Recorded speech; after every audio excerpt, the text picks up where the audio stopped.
So in 2018, under the leadership of Andrew Kaplan, who was our board chair at the time, we knew the J was growing significantly, and we wanted to look at what we could do to continue that growth pattern. So we created a task force called the Strategic Growth Task Force and charged that task force with looking at all kinds of ideas. There was no template. It was no idea is a bad idea on how we could sustain growth. We had staff submit proposals. I think there was at least 12 proposals initially of different ideas. And those were presented to the task force, and the task force, talked through pros and cons, relative costs, the benefits of it. And what came out of that task force was the need for a big space that could be multifunctional by definition, which arrived us to the conclusion that a second gymnasium was important, because a second gymnasium, you could do sports and rec in. If you had to, you could use it for events. You could do it for volleyball, pickleball, camp or day camp, which was really, really growing at the time, could use it as space for activities during the summer. So we launched a campaign. Initially, the idea was we might be able to raise $4 million for this campaign. Scott Slabotsky, who was our capital campaign chair, had somebody that he thought might want to invest in the local Jewish community here in Kansas City.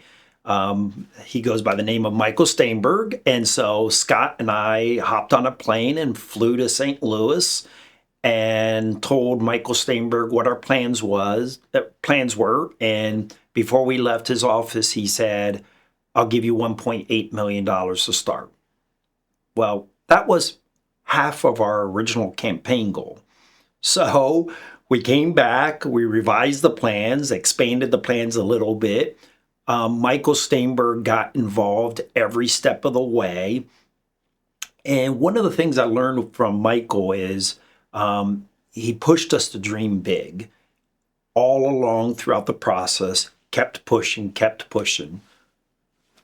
Me, who I am conservative by nature, I was worried about the escalating cost of this project that was increasing in cost quite a bit. But I kept on being assured it wouldn't be a problem. We were having conversations with the community.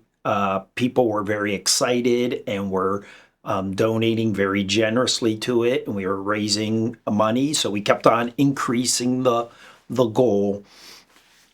And I can tell you that what started as a gymnasium ended up, it was still the gymnasium was the focal point, but it ended up including dance studios and a ceramics room and a remodeled entrance and expanded parking, and then ended up including a renovation of the rest of the campus. Our last dollar raised was February of 2020, where we had reached $13.5 million. And to kind of fast forward to this, what happened in March of 2020 was COVID. We started construction in March of 2020.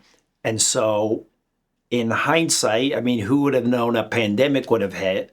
But during a stay-at-home order, when we had to close the facilities and weren't in the building, we were able to do the bulk of the construction and the renovation that would have tremendously inconvenienced our members. And we were able to get all that construction done without inconveniencing our members. And so that after COVID, it was almost like people were coming back home to a remodeled home. And it was a blessing in disguise during those times. But the construction I think we had the grand opening in November of 2021. So, we were able to get the bulk of it done during that time we were closed.